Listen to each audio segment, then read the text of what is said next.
broadcast network, AFTERBUZZ TV. Over 20 million weekly downloads in over 150 countries, and your number one source for after-show entertainment.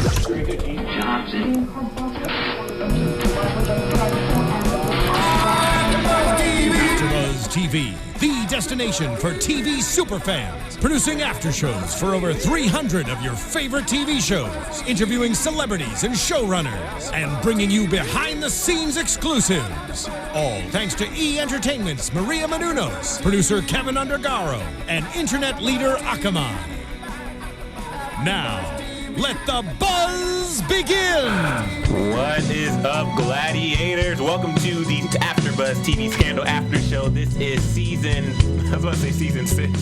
Season 4, episode 6, An Innocent Man. As always, we are here, your favorite gladiators. I am Emile Ennis Jr. Cornelia's not here today. She went to her homecoming, right? So still tweet her, include her conversation. She's still going to watch the show, but we do miss you, Cornelia, and we can't wait to see you again. But now I'm joined with... And I'm Sofia Stanley. And Bamm Ericsen. Perfect. So we're going to get right into this episode. I thought this was a solid episode. I actually enjoyed it. The way that we did the scandals this week, we had President Cooper, which was the main story, and President Cooper has passed away. But we saw, I guess, the revival of Mellie. At the end of the last episode, we saw her taking a shower. In this episode, she's all fresh. And I like how, I said fresh. I like how in this episode, though, Fitz is on the balcony, and he has the bruised knuckles, and he's clearly having a pity party. And then she's like, do you want the chef to make you some fried chicken? And she just walks away. Mm-hmm. I like the return of Mellie. But we definitely had some interesting things that happened in this episode that started with this President Cooper thing. So I guess we can fast forward a bit with the President Cooper. Mellie is in charge of playing the funeral, and we are introduced to his, I guess, widow now, Bitsy. Mm-hmm. And as soon as we're introduced to Bitsy, she comes into the office and she's talking about all these different things. And as soon as the press leaves, then we see the real Bitsy. And I like that we got to see a different take on the First Lady, and I would say a First Lady that Mellie probably looks up to and wants to be like. So what did you guys think about this Bitsy character? I thought it was great. I mean, I thought the way that she did that switch so deliberately, and basically was like, and I mean, we kind of have to talk about it because I think it's relevant to the show, and I'm saying it because I'm quoting, but she's like, let us bitches like figure this out. And I was like, I can't believe what presumes to be this little old lady kind of has such a cuss mouth, but at the same time is a really brass tacks, extremely intelligent, decisive, formidable woman, and a formidable presence. And I think that it was very refreshing to see that, and it was very refreshing to see Mellie's wheels turning.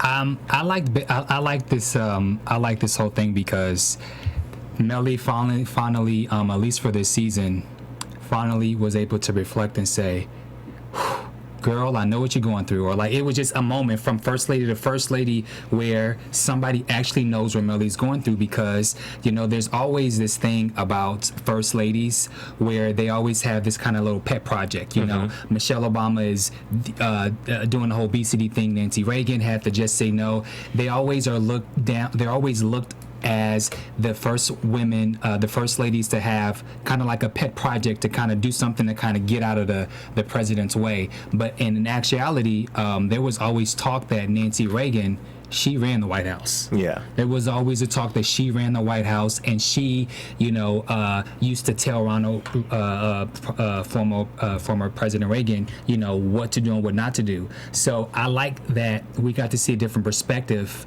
of how the ins and outs of the White House and the First Lady. So I appreciate it, and I liked how they were basically kind of trying to touch on taboos and things that we allegedly hear about and we don't really know if it's true or not. So I liked how they touched on that. How about you, Emile? No, I was just gonna say I think another reason why I like the Bitsy character is just it's nice to.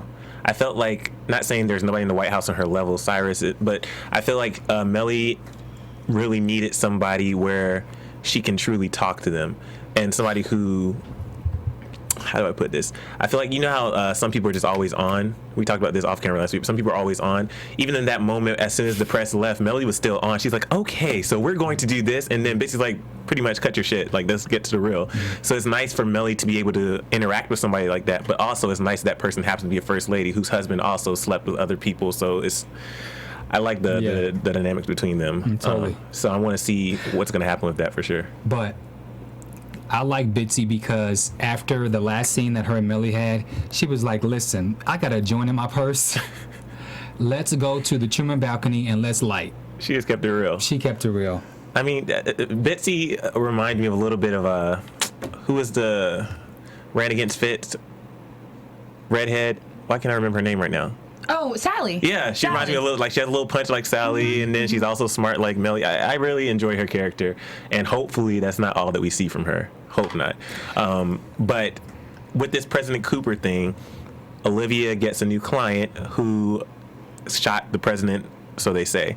And it just so happens that the President Cooper thing was very similar to what happened with Fitz, and now they're trying to spin this whole story, and his name's Carnahan, and he says he's not guilty, and they deal with this situation. I mean, it was the scandal was all right. I like how it was unfinished. Yeah, I feel like there wasn't any closure there, and I was waiting for something at the end of the episode where we would see or hear from him again, but it was just kind of like, I mean, we're gonna talk about it, but at the end, basically, it was a match, and he's going to jail, and he'll be tried, and, like, you know what I mean? It was very bland, which makes me think that it has to come back right to it.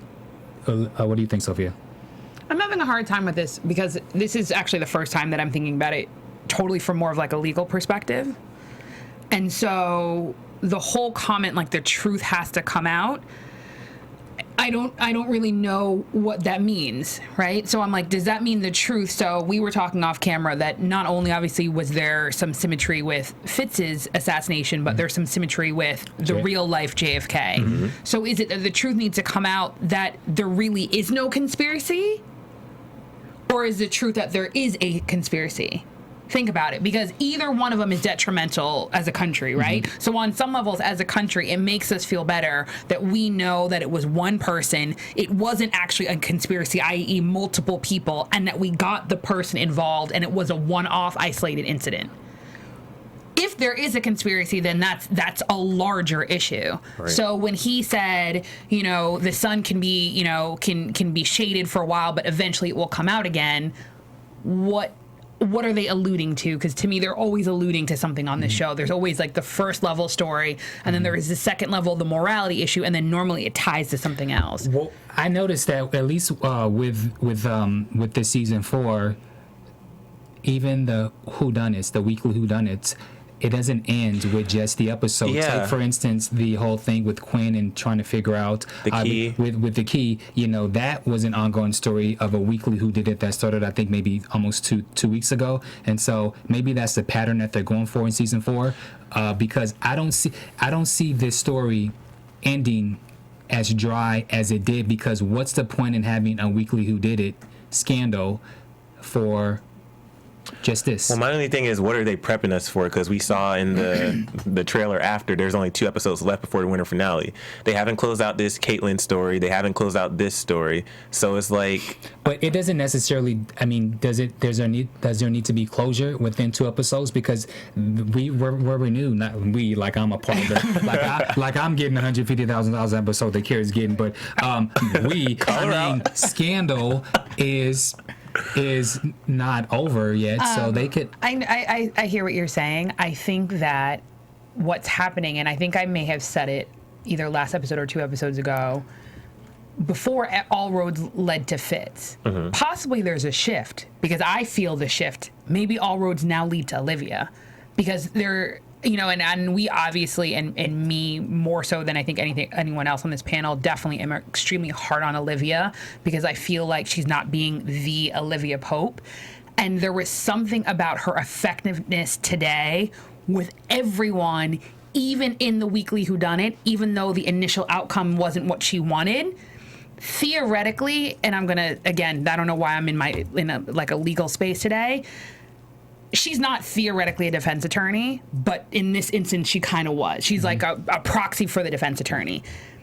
there's different ways of thinking about this, but I personally think it is not your job to get off a guilty person. It is your job to provide the best defense so that the truth gets out there. And that if the person, in fact, is guilty, they go to jail. And if they're not guilty, they don't go to jail. Does that make sense? Yeah. Mm-hmm. So I feel like Olivia Pope, did her job, whatever that job is in an encapsulated area. She did her job with Fitz. She did her job with Jake. She did her job with her dad. And I think she even did her job with Abby in so much as she allowed Abby to be there for her. So on that level, I think that what's happening is all roads are leading to Olivia. And I don't think it's going to happen in the next 2 episodes, but hopefully the second half of the season, I think we're finally going to get to see her backstory. It has to happen. Like, I can feel it. We're going to find out, what happened to her. There's going to be more flashbacks to the island. I think there's going to be more flashbacks to law school, because that's why that story with the key is still playing. And there's just going to be more backstories about who Olivia Pope was before we were introduced to her season 1 coming on the trail. And possibly Rowan, because in the conversation with Rowan and Fitz, he mentions that he's from Detroit, which I thought was just kind of a random part of his little sermon for him to say that he's a part of... I did catch that, yeah. But I want to ask you, Sophia, because I now... what's the man who was in prison? Carnahan. He was in jail for 30 years. Is there a... How can he... be now retried? Because it's a completely different charge. Attempted murder is different than murder. Okay. Do you know what I mean? So, because the first thing, and you know what? I'm going to do this really quick, and if anyone wants to know more, let me know. iTunes, YouTube, Twitter, and I'll go kind of into more legal detail. But the first charge has a different intent and a different causality, if that makes sense, right? So even though my intent was to kill you, because I didn't actually, in fact, kill you, right, I benefit, and then literally it's a lesser charge.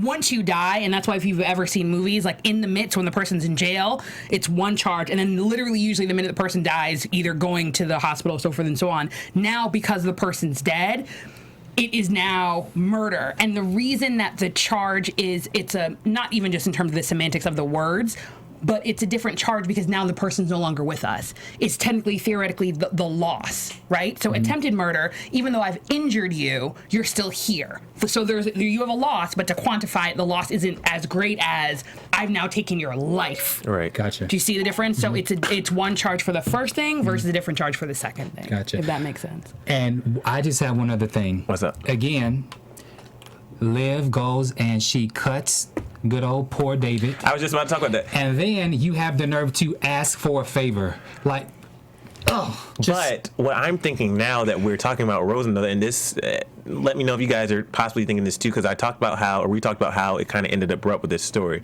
But David said, I know this was you, Liv. You put up this, and she's like, no, I'm just doing what I need to do, whatever. Rosen. No, she didn't say no. She basically was like, well, what else was I needed to do? If I would have asked you politely, would you have done it? Right. So he knows that she did this, but Rosen is Attorney General. Does he still have to be 613? Fauci goes away to Jake. He gave him away, but did he really give them... Exactly. So I'm wondering, just to get back at Liv, did he make sure that the case went in his favor so that... I can't even. I want to say no, but I can't even. I just want to see where this goes. But I did like seeing, I love seeing Olivia back to doing what she does. I like how she handled this as far as getting the media to ask the questions and do the hashtag, what was it, Justice for Cooper. I like all that stuff. Let's talk about Quinn and Huck, though. What's up? The first thing that I put on my notes is OPA is doing just damn fine with Huck and Quinn. I'm sorry, I know people are like, what happened to OPA? What happened to OPA? Huck and Quinn, they're doing a pretty damn good job of holding it down with the two of them by themselves. And Huck's playing games on the side too. So, but Quinn, it's nice to see Quinn take a different approach, and we've seen this shift in Quinn where it's no longer, I'm doing the grunt work, because Quinn a couple of seasons ago, if she was the one who had to go put a key in multiple lockers, like, what she say, over 1,000 lockers, she would have been like, what? Oh, can I do something else? But Quinn is willingly doing this. She's going out there and she's putting herself out there. I like the shift that we see in Quinn right now. But Huck, with what's going on with his child, and what we saw, and you guys predicted it before I even realized it, but he's playing this game with his son. This is not going to end well. I don't think there's any way this can end well. Not only is it not going to and well, because I was like screaming at the TV as I kind of always do. I definitely was kind of like, oh crap, is B613 gonna get a son? Like, all I kept thinking was, like, by you having a relationship with your son who possibly has traits similar to you, are you making him a target for B613 or anyone? So just because you're protected, right, that basically Olivia called in a favor with Command, who was her dad, you were protected. Does that protection also extend to your family? Number one. Number two, now, unbeknownst to Huck, Olivia has virtually declared war with her father, who is Command. So does that mean the deal is now off? Because Rowan's going to come for her and all of her people. So I agree with you. I think it may affect Huck's ex-wife. Were they married or was she baby mama? Yeah. I think it may affect his baby's mother more so than anything. Yeah, it may affect her more. And something that this is up for debate. When she asked little Huck Jr., who are you playing? Javi Jr. When she asked Junior, who are you playing video games with? And he just said, oh, someone online. For me, that's kind of a toss between, because, you know, with you doing the whole online thing, even with video games, you don't know who you're playing with or how much access they have to you. And so I'm not going to say it's bad parenting, but it was a questionable judgment for her to allow her son to be playing. And it appeared, because Al Green was singing, it's 3 o'clock in the morning, the song, so it had to have been late. You know, I get it had that, to have been almost 10 o'clock. Like, I used to play computer games, and like it's one of those things where, granted, I used to play like The Sims, so it was me playing by myself, but we won't go there. But like when I did play certain games, I forgot what it's called, multiplayer role-playing games or whatever. When you play those games, though, even as a parent, like, I don't think parents are really that nervous, because especially kids growing up in that generation, like, you don't, unless they're, and here's the thing, this is where I'll step back, because of the fact that he was having a conversation, and she could probably see he's having a conversation with this guy instead of just playing. I'd be like, okay, can I look at, you know, what you guys are talking about? I feel like that would be something that would lead to good parenting. But at the same time, you know, you don't want to overstep the boundaries to where your kid starts hiding things from you. Don't leave your children with me. I didn't even think about that at all. Would not have thought about it. Because at the end of the day, no, but I'm being serious. Because to me, the larger issue is possibly the type of game he's playing, not who he's talking with. Like, he's a kid. He likes computers. He's playing a war game, and he's playing with his other friends from school. Yeah. I would never think that he's playing with anyone other than his friends from school. And see, or some random kid online, because that's what they do. Right. See, don't leave your kid with me. And I'm totally different because, you know, we grown as men, we play video games, and, you know, with the Xbox and stuff, and you can do the whole thing online, you don't know who you're playing with. But now with just in 2014, I'm paranoid. So my child, if I saw that you were typing or texting, like myself or his mom, we would not. I get what you're saying. I just feel like in this situation, she would have to literally do that every time he's playing the game. It'll be to a point where she'll just be like, okay, he's fine. He's just talking to Jimmy. He's just talking to this random person. Like, oh, did you get the coin from the dead body? Like, it's just, I feel like she wouldn't think twice. And then even in their conversation, from the brief conversation that we saw, was just, oh, you're awesome, dude, or things like that. So it wasn't anything like, I'm your father. Mm-hmm. Can you meet up behind the alley on 23rd Street? Like, it wasn't anything like that. So I feel like it could possibly get there, because just from Huck's nature, Huck is somebody, like, just like he's stalked outside the house, he's going to want more interaction with his son. This isn't going to be enough, and Huck is a bit of a fiend. And the love that he has for this son, or he wants to get to know his son. I mean, he's getting to know him in a certain way, but in this particular environment, there's only so much you can talk about where it won't come off as creepy. I agree, and I think that we talked about it last episode, and I think we've talked about it a lot. There is definitely something childlike about Huck, which is both endearing and scary. So the reason that I think we knew that he was playing with his son was because there was a giddy nature to him, right? Like, even the way he kind of was like, yeah, Quinn, get off my phone. Like, do you know what I mean? Like, I'm playing. And he was so excited. And even when, you know, Javi basically was like, oh, just like one more game. And the mom was like, okay, cool. And then, the kid typed, you're awesome. And the way that Huck got so elated part of me is thinking to myself, someone thinking from a childlike mindset who has the qualities that Huck has is a bad combination. So I'm piggybacking on what you're saying, but taking it one step further. So does this mean he's going to try to meet with him? Does this mean... And what happens if the kid's like, no, you're not my father? Like, like, where is this going to go? Like, is he going to act like childlike Huck? Or is he going to act like crazy spy Huck? Like, who are we going to get? And either way, I don't see it ending. And that's the problem, because I can easily see Huck, just from what we know about Huck, I can see him, like, not stalking the kid, but pretty much stalking the kid and then accidentally bumping into him, somehow talking about this game. Oh, you play that game too? Oh, so do I. And then finding that commonality. And as a parent, she better watch it, because with online and things like that, all he needs to now do is, if the boy has some kind of profile picture, then he can see what the boy... I'm paranoid, okay? But then on some levels, and I think we'll continue this conversation offline, then technically you don't have full internet access at your home. Like, as a parent, like, honestly, like, then you don't allow them to have access to the internet. Like, and you have parental control, so they can only access certain types of things. Because other than that, like, I don't care how great of a parent you are, you can't have your child have full access to the internet and think you're going to track them every single minute without also ironically using part technology, part having a conversation with your kid. I think that's more important. It's having a decent conversation with your kid so that you know when something's going awry. Like, I know that my mom to this day knows when I'm lying. Yeah. Why? Because she raised me, and she raised me a certain way that she knows her kid. So if someone says, like, I threw a cup at them, my mom's like, oh, well, my kid did that. But what did you do to provoke her? Do you know what I'm trying to say? Like, my mom knows her kid. So, but let us know online what you think. iTunes, Twitter, YouTube. Do you side with Bamm? Do you think that Kim is being kind of a bad parent? Do you feel like I do, but it's not really a big deal in 2014 for kids to be online and playing video games?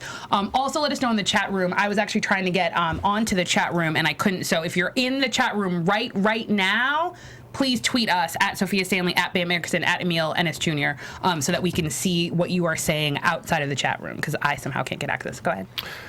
All right, so... And yes, I talk fast. You know who wasn't afraid to speak their mind this episode? Abby. Abby has really grown a pair. I enjoyed seeing it, though. Abby's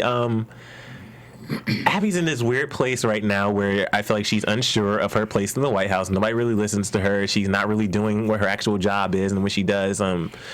she's being manipulated by Olivia somehow still. So we see a different side of Abby, but she went in there as a friend for Olivia and basically said, I'm talking to you as a married man who slept with my friend, and I want to know what you did with the man that she's currently sleeping with. And that, like... It was a great scene for Abby to have with Fitz, but just generally speaking, stay out of your homegirl's business. And maybe because I'm a man, but I would never, if you and Idris Elba are having issues, Sophia, and she's like, we ain't having no issues. If you and Idris, or we are, you better intervene and fix it. I'm keeping him satisfied. If you and Idris are having issues or something, but that something's going on or whatever, and you guys are, I'm not gonna jump in and now go and speak to you, or I'm not gonna go and speak to Idris to try and fix your situation. Men, we stay out of it. Stay out of it, Abby. I completely get that, just because I have a current friend who's going through some things. So I get what you're saying. However, in this particular situation, and I'm probably going to completely regret what I'm saying, but in this particular situation, I feel like it's different because Olivia has been trying to contact him. And if you have somebody who you know can talk to that person for you, why wouldn't you utilize that? And so in this situation, she's trying to get in contact with him. She didn't tell Abby to do it, but Abby's like, listen, I mean, we go way back, me and you, Olivia. I'm going to help my friend out. I don't see what's wrong with it. Not only do I not see what's wrong with it, and I completely intellectually understand what you're saying, Bamm, but I feel like they're gladiators. What Abby did is exactly what gladiators do, is they fix it. Olivia has a problem. Olivia's problem is not only has Jake disappeared and is in custody, he could potentially be about to be executed, right, or worse, right? That's a major issue. Even if it's not an official case and it's a personal case, it needs to be fixed, it needs to be handled. And I think Abby did exactly that. She handled it. And I like the juxtaposition between how she is both timid and very sure of herself. So she basically was like, no, I'm not talking to the commander-in-chief, goes into that diatribe, which was brilliant, but then pauses and is like, okay, I know I already overstepped my bounds. And the way she exits the room, she almost like scampers. It's the same she did with Melly, though. Completely. Yeah. And I think it's authentic because that is Abby. There's a part of Abby, I think, that is extremely endearing and is soft and is sweet and bakes cookies. And then there's Abby who has a gun and knows how to use a gun and pops off like she is firing bullets. So I like that. And then the last part of it is, I think it takes a village. I think part of the reason that relationships aren't doing as well as they are is because I think that there's usually too much chatter and like criticism and like, no, he didn't, blah, blah, blah, or no, she didn't, or she's a this or she's a that, but not a lot of like people actually caring about your relationship. I think that Abby genuinely cares about Olivia. I think they are family, and I think when you're family and someone's having problems in their relationship, I think you sit down and talk to the other person, because sometimes the other person needs to hear, yo, you messing up. Right. Like, you have a great girl here, which is in a weird way what she said. If you really love her, let her see him. So basically, I'm letting you know, because I'm part of like Olivia's family, if you ever want to have an opportunity again with the person I think you love, I'm letting you know, insider information, you need to let her see him, or else this will literally be the death of you. And I think that's what she did, and I thought it was brilliant. I think everything you said was spot on, and I think that Abby's gaining the confidence in every scenario. Like, she stepped up to Liv now, she stepped up to Melly, now she stepped up to Fitz. So, and we're going to jump back to Abby in a quick second, but we have to go to Cyrus in order to get to this. So Cyrus is sleeping with Michael still. Michael's passing information along to Liv. That's how the base closing got released to the public. And then Lizzie Bear goes to Melly, and as soon as she talked to Melly about that, I saw that coming. Even though Melly said she wasn't going to do it, I saw that coming, because Melly, as much as she wants to support Fitz, Melly still knows what she truly wants, and this was a perfect opportunity. She did that. Cyrus, please. Okay. Oh, Cyrus. Cyrus is now the chicken head. Oh, he's a chicken head. We haven't heard that in a while. Yeah, but it's coming back now. Cyrus is definitely the chicken head. So for a man that you're paying $2,500 per night of sexual titties, not only are you going to pay him $2,500 cash, but now you want to give him a cell phone, a private phone. You want to open up a bank account. The relationship is not Cyrus. But see, I thought he was doing that so he doesn't have to do that. I'm thinking the reason that you give him a cell phone and you give him an apartment and possibly like spending money is so that you don't have to pay each time. Right? Because isn't that the whole, like, I'm a dork. It's like the whole Pretty Woman scenario. But go ahead, Emile. I just wish Cyrus wasn't falling in love with the prostitute. Yeah. Like, and he's not. I don't think he's falling in love. I think he is, though. I think he is too. I don't think he's. The way that he caressed his face and looked at him, like, but I just find it so hard to believe that Cyrus's character could be so naive. However, because of what happened with James, I feel like even though that happened such a long time ago, his judgment's still clouded. But you remember, Cyrus appears to be the chaser. Michael chased Cyrus, and he's a young, strapping man. So of course he's attached to him. He thinks he feels a certain way about him. And at one point, Michael was chasing Cyrus, but now Cyrus, in his mind, thinks he's kind of like the powerful person, where he's not wifing him down, but he's locking it down. Yeah, he's cuffing him basically. Yeah. He thinks he's cuffing him. So Cyrus now feels that he's turning the power. That's exactly what happened with James. Yeah. It's exactly what happened with James. Like, James was the one who was like more the aggressor, more of young and youthful, and I think that Cyrus's power play is money. What I want to happen, or what I think should have happened, is kind of like when Huck was dating that girl who he had the freaky sex with, and he told Cocaine girl. Yeah, cocaine girl. And I was like, Olivia needs to do a background check and really research her. I feel like Cyrus, being the person he is and his power, should have done some type of research. I know he's a prostitute, but do some type of research. Especially, not saying that Cyrus can't get a good-looking guy, but Cyrus is an older gay man. And I think that's, I completely agree with you, but for that reason is exactly why he's not. Like, in his mind, not only is he an older gay man, he's an older, powerful, rich gay man. Isn't that exactly why, to a certain extent, and I know I'm going to get, please let me know what you think, but I'll take the heat for this. Isn't that what men want? True. Men literally lead with their power and they lead with their job, and their own aesthetics is irrelevant to the type of woman or the type of man that they can get.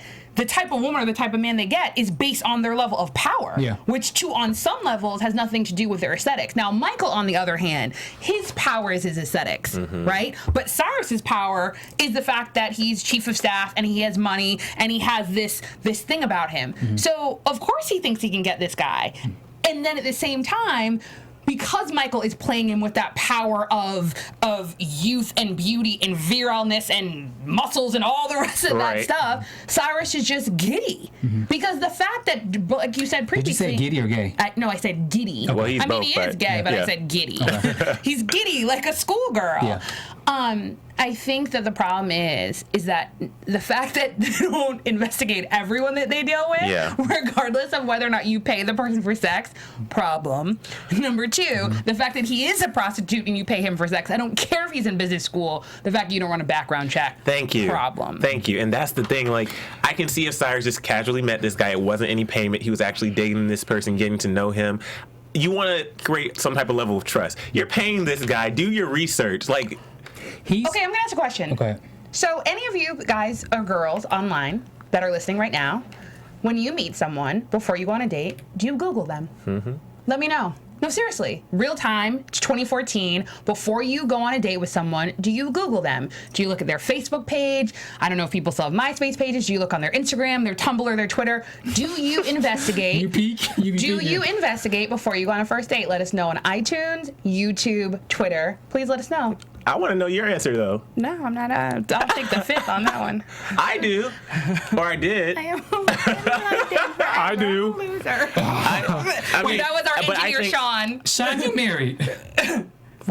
Correction, I did. I mean, but I don't think it's not like a stalking thing. I think it's just That's not more. what I'm asking. It's not saying stalker. Just like it's 2014. a light background. You want to see what's going on. But speaking of 2014, this is where Cyrus's age comes to haunt him. He's old. He doesn't know about the Facebook and the Google. He's in a whole generation. But then you go old school. You still run a background check. Yeah, but the one thing that I will agree with you in regards to that, he's getting. I can't say PW. He's whipped. He's whipped. I was like, what? And the reason that he's whipped is because Fitz says that Cyrus has been running late a lot these days. Yeah. So he is falling for this guy because that's what happens when you are in the beginning of a relationship. You're on the phone longer, or well, maybe on people don't speak on the phone anymore. But you're willing to be a little late for that. For that boo thing that you are in the process of being in a relationship with. And then he's slacking in his job, and now we're gonna go back to Abby because Abby, he's getting on Abby saying, no, now he's looking for a reason to fire you. You better find this person, or blah blah blah. So I can. And then she calls him, and this is what I was talking about earlier. Abby's in confidence, and you were talking about how she did this thing where she goes into super Abby mode, and then she like shrivels back up and scurries out.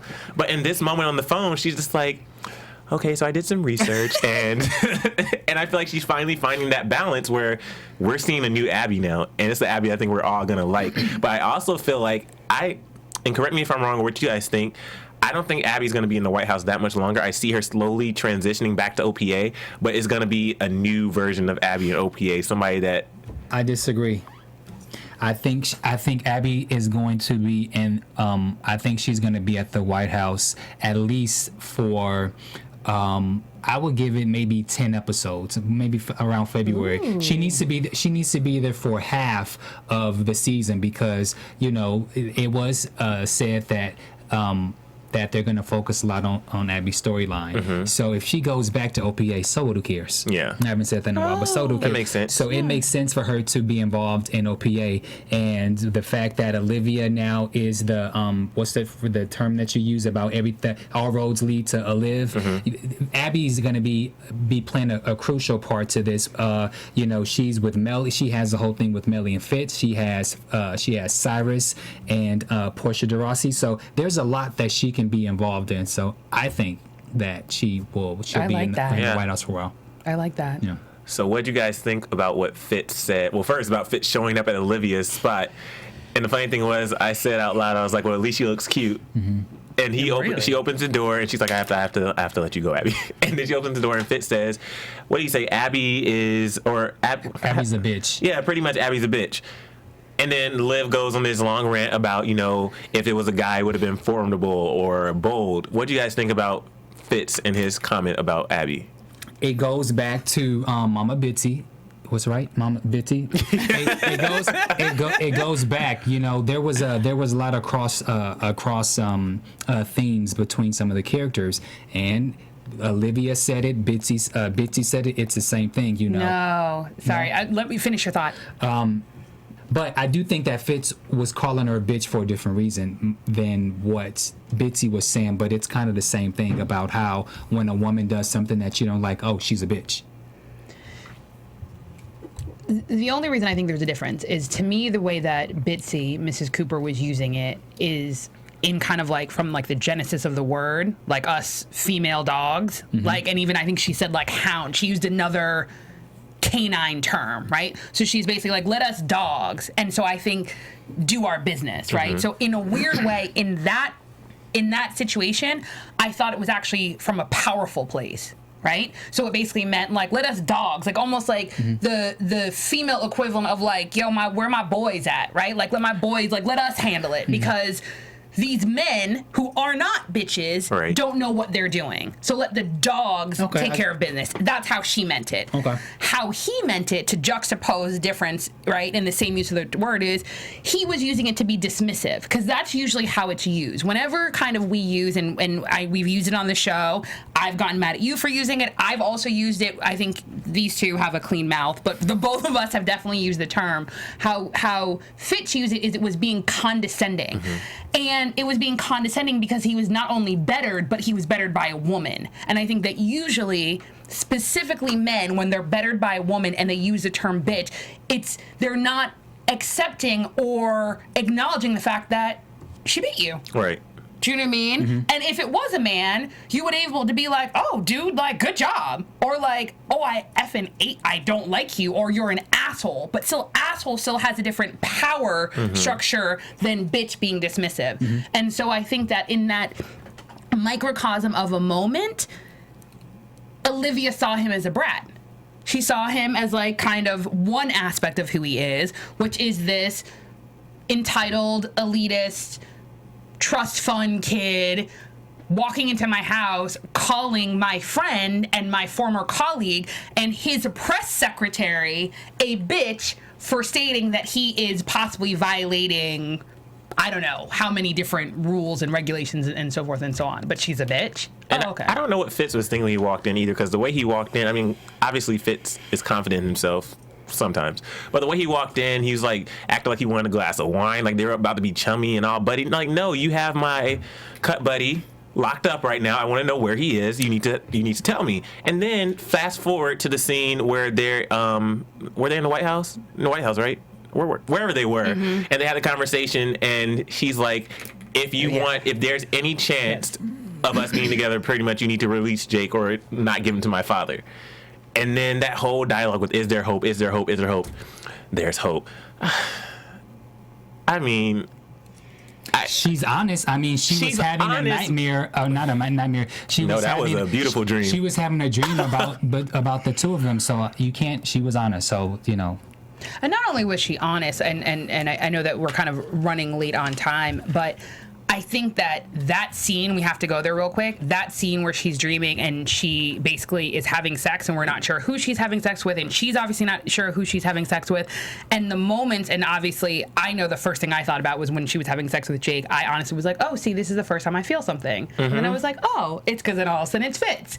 Did you know what I mean? And I know, anyways, I definitely thought that the scene when she basically says to Fitz, I know him like I know you, that hit me. And I don't know why it hit me, because if that's the truth of the matter, then I, as a viewer and as someone who has hated on Jake every single episode since he has been introduced, to some extent have to accept that. And you know what, Sophia? I completely agree, like 100%, because I'm the same way. I'm a huge Olitz fan, and watching this episode, I felt uncomfortable. But like there were so many moments. There were a couple of moments this episode where I'm like, wait a minute, there's some chemistry here that I've never really. I jumped on the Oleg bandwagon a little bit at the end of last season, but then like this episode, and even the thing that really got me, I think, was the scene in the cell when he was giving her the number to his offshore account, and that was one of the first times where I'm like, shit, wait a minute, I'm confused now. Does she really love this man? Does he really love her? And for me, I'm going to jump on the second thing you said. Does he really love her? Because to me, when he said to her, it is okay if you don't choose me. Basically what he was saying is, it's okay if you don't choose me, and it's okay if you don't save me. It's okay for you to choose you if that means you're choosing him. And unless I'm going to regret this because he's playing mind games, that to me, from an intellectual, spiritual level, is what love is. It really is saying, like, I love you enough that I will let you go if yes. where you're meant to be is somewhere else. And if it means literally that I have to give my life for that, not only am I willing to do that, but I don't want you to have any guilt or any negative emotion attached to that. I was like, oh, crap, Jake. Okay, so I have a couple of problems with this because Can you let us have our moment for 1 second? Okay, I mean, I've been like ripping Jake a new one, and like off camera, I even go more in. So I'll count to 3. 1, 2, 3. Okay, you've had enough. No, we need 1 minute. So now, No. What's I guess confusing for me is a couple of weeks ago, Jake was playing hard to get, didn't want to, we're booty call, and then she's like, their relationship has been kind of like this whole up and down. And then when he was given information about his mom, and the password is Emily because his sister and all, how can you be in love with someone that you don't know basic information about? Now let's go back to what you were saying, Sophia, about when you are in a relationship with someone, how many of you guys actually Google MySpace? How many of you basically peek on their social media to find out who these people are? Okay, so Olivia doesn't know any of this basic information. The one thing that you can say about Liv and Fitz is they know each other inside and out. But do they? Yes, they do. But do they only know the microcosm of the world that we've seen in the White House? I think that they pretty much, well, actually, and the only reason is because going back to the other woman, they still only have like the beginning parts of the relationship. They've never settled into that that intimacy that is almost about boredom, if that makes sense. You know what I mean? Where you do nothing. Like you do nothing and you tell random stories about like your Halloween costume in 3rd grade, or like you go to the grocery store and you're like, oh, my favorite potato chips are this. Like they've never gone to that part. The only thing that they are not the only thing they know each other. They know like their dramatic stuff. So yes, she was there when Big Jerry died. Yes, she knows that he wants to be president. Yes, she knows those types of things. Yes, he knows that her dad's command, but theoretically before then, like, what did he really know about her? That I don't even think he knows that she went to private school, if that's relevant. I'm saying like those basic personal things, like, your sister, your brother, like Fitz and Liv's relationship is more personal, more so than Fitz. More than Liv and Jake. And I think in the how can you be and I'm just saying, I don't understand why all of a sudden now Liv all of a sudden wants to cuff Jake and put him into why are they in love and why in this relationship? Okay, to me the relationship is separate than the emotion, because I think we've all had feelings for someone that has nothing to do with the label that you put on it, right? How you feel is how you feel. The label and how you qualify your relationship is completely different. I think that the use of the term knowing, and I think that's why her nightmare was so important, there was a symmetry and there was almost no difference when it was going back from Jake to Fitz. Yes, there were moments where she looked at Fitz slightly differently than she looked at Jake, but there was no difference. Right. So basically she's saying, I know you both the same, number one. Number two, God, I can't believe I'm saying this. The way that they both know each other is somewhat similar, right? Jake may have been through clandestine things because he got to know her because he was spying on her. Fitz may have gotten to know her because they were working together, but it was still a microcosm. But to me, once you put that in a bedroom situation, I strongly believe, grown-up conversation, sex is a completely different form of communication. Like how we talk through our mouth and our body language and our eyes and so forth and so on. Sex is a completely different form of communication that has absolutely had nothing to do with what birth order you are, what your middle name is, if you have siblings, if you have parents, if you don't have parents, what your favorite color is. It has nothing to do with that. It has something to do with a different wavelength when you get together and the neurons connect in a certain way and they vibrate that you're talking to another. Sorry, end of conversation. I'm too hot now. Sorry. I can't. Last thing, and we're going to continue that conversation offline. Not the vibrating stuff, but like the live and Fitz and all that stuff. Rowan in this episode, and he has these monologues, and we talk about these monologues, but in this episode, the way he played Fitz was just so brilliant. And I was in the middle of reading an article in Hollywood Reporter about Fitz was even confused, saying why should he trust Rowan, his character? But Rowan is so damn convincing. I'll say this about Reverend Ike, and the conversation that they had. Reverend Ike, it was more like he came at the approach to Fitz like he was the counselor, the preacher, where he was intervening between a relationship, and he was basically telling him what he needs in order to make the marriage continue to survive, because right now you're on the rocks. And I thought Reverend Ike did a great job at playing Fitz in the way that he needed to play him to get him to do what he did. So bravo to Reverend Ike, because I normally don't even like to listen to him.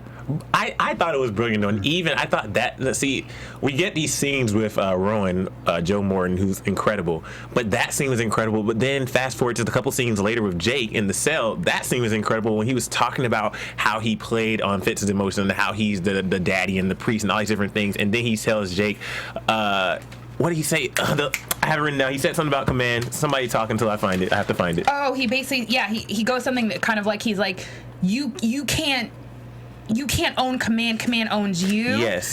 Yes, something like that. Yeah. And I'm just like, God. And you know that has to kill Jake. I don't even know what that must do to you. However, Bamm had said this a couple episodes ago. This was the first time that I definitively felt, I was like, oh crap, stop talking, shoot him in the head. Mm-hmm. I literally was like, stop talking, shoot him in the head. I was like, you have played and maneuvered, kill him, because you've overplayed your hand. Yeah. You've gone one step too far, and you are not recognizing that the true thing that you have created is not command and is not B613. It is your child. Mm-hmm. And at the end of the day, that last move, that was the end move for Olivia. When Olivia realized that Jake was really with her father, now she knows. Yeah. Now she's like, oh, any doubt that she had, and even in that room at the Pentagon, when he goes, I'm not going to claim that, I'm not going to talk about being framed, you probably don't believe me. There was that moment where you didn't know if who Olivia believed, but at that moment when her dad had him moved back, she was like, oh, I know you, I see you, and he overplayed his hand. Okay, we're gonna wrap this up. There's still so many things I want to talk about quickly. The photos of Olivia in the locker, I have no clue. I think it goes to where we were talking about before, where it's one of the first times where twice the weekly story has carried over and had nothing to do theoretically with Olivia and Fitz. Because normally if that happens, it's Olivia and Fitz. So obviously those two stories are literally leading us somewhere. And I really think, just kind of personally, like I said, and Bamm said as well, I think all roads this season are going to lead to Olivia. Mm-hmm. Fitz released Jake back to Supermax, so he's out of Rowan's hands. The final scene that we had with Olivia and Rowan says, what the hell did you do? You basically, she said, you may be command, but I have weapons you can't possibly possess. That was probably my favorite quote. Second favorite quote was the one that Rowan said to Jake. My third favorite quote, which I forgot to mention, was when Abby told Cyrus to check your back door. My jaw dropped. I love this episode. I thought it was a great episode. Agreed. I'm sad that it has 2 episodes left. Did you want to say anything before we? No, I was just going to say, are we going to do a vote? Who are we going to pick for the quick cold piece? Ooh, so my cold piece, and Cornelia, we miss you so much. You have to tweet Cornelia, let her know your cold piece. My cold piece is Rowan. The way he played everybody, continues to play everybody. He does it so freaking convincingly to the point where me as a viewer, I'm like, damn. And my cold piece is the Olivia Pope. I think she played everyone. She played everyone from a place of strength and a place of insecurity. Okay. She got Abby to do what she wanted. She played Fitz. David.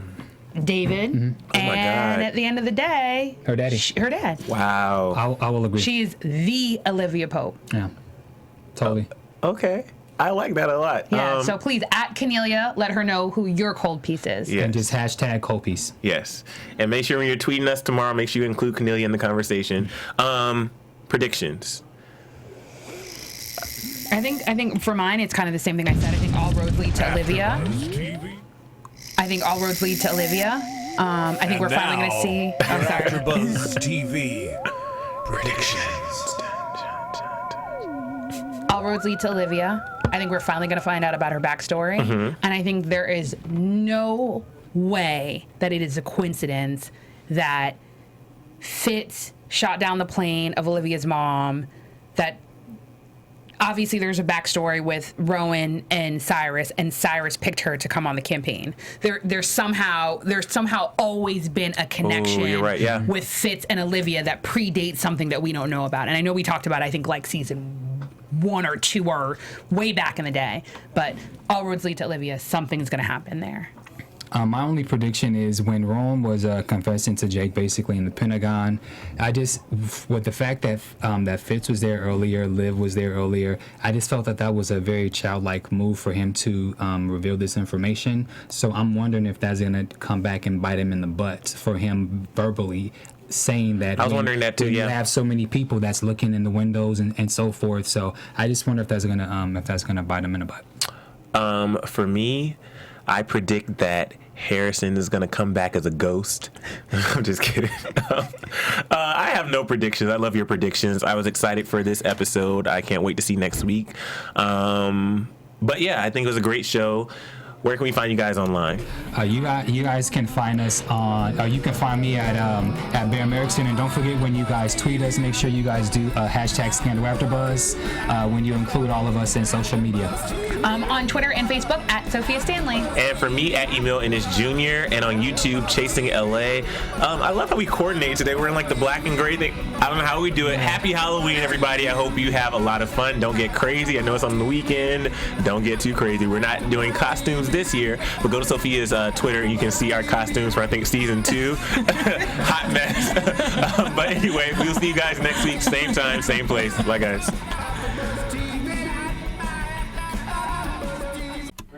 From executive producers Maria Menounos, Kevin Undergaro, Phil Svitek, and the entire AfterBuzz TV staff, we would like to thank you for listening to the AfterBuzz TV network. To watch or listen to other after shows and post comments or questions, be sure to visit AfterBuzzTV.com. I'm Sir Richard Wentworth, and this has been a presentation of AfterBuzz TV. See you later. The views expressed herein are those of the hosts only and do not necessarily reflect the views of AfterBuzz TV or its owners or principals.